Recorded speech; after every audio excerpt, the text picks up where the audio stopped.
Seiring berkembangnya waktu, aturan mulai terbentuk lebih besar lagi. Aturan bersifat tertulis dan juga tidak tertulis. Contoh yang dari tidak tertulis yaitu norma masyarakat.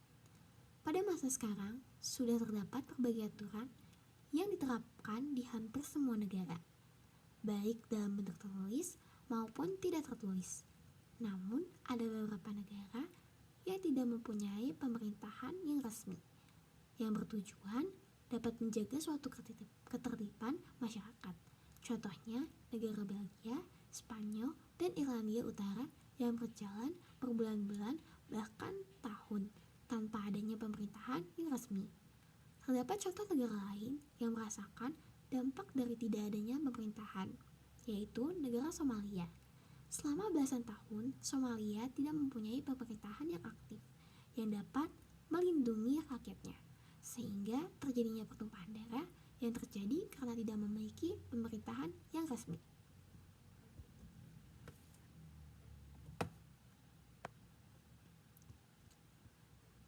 Mungkin contoh dari negara Somalia merupakan sebuah dampak yang terlalu besar untuk kita bahas.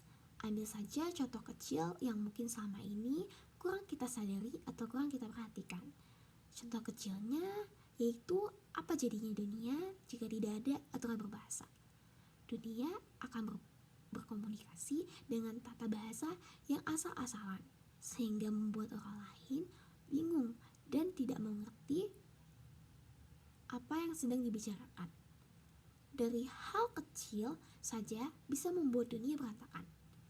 Guru yang seharusnya mengajar atau memberikan ilmu kepada anak-anak dengan tata bahasa yang baik dan benar, malah akan menggunakan tata bahasa yang tidak jelas karena tidak adanya aturan berbahasa. Generasi yang diajar tidak akan atau kesusahan untuk mengerti pelajaran yang disampaikan oleh gurunya. Hal inilah yang salah satunya berdampak untuk generasi ke depannya.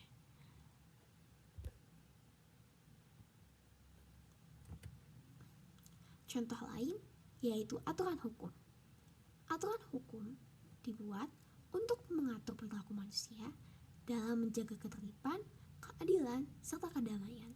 Terlebih lagi untuk menghindari adanya konflik atau ketidakadilan dalam masyarakat.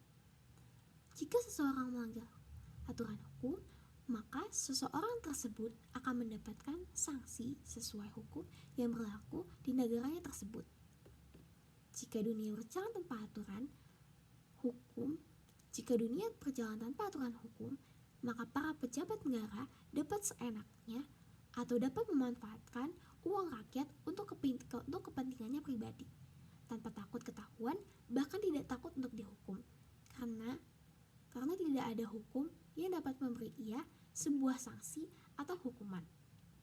Akan terjadi banyak kecelakaan karena para pengemudi atau pengendara tidak takut ditegur atau diberi sanksi oleh siapapun jika mereka melanggar peraturan lalu lintas, seperti dengan tidak mematuhi rambu-rambu lalu lintas, tidak memakai helm, parkir sembarangan, serta anak-anak yang menggunakan kendaraan di bawah umur. Hal-hal tersebut akan sangat terjadi jika dunia sudah berjalan tanpa aturan hukum dan dapat berdampak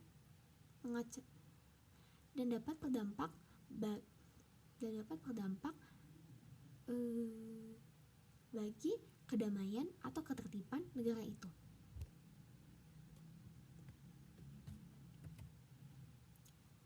Aturan sangat penting dan berguna bagi kehidupan kita. Tanpa adanya aturan, justru tidak akan ada yang namanya kebebasan.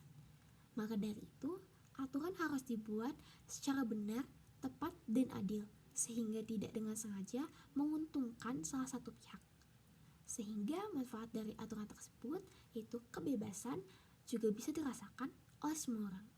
Bukan dibuat untuk merugikan salah satu atau dengan sengaja menguntungkan salah satunya. Sekian dari saya, mohon maaf jika ada salah kata ataupun salah dalam perilaku. Terima kasih. Jika ada yang hendak ditanyakan atau disampaikan, silakan ya.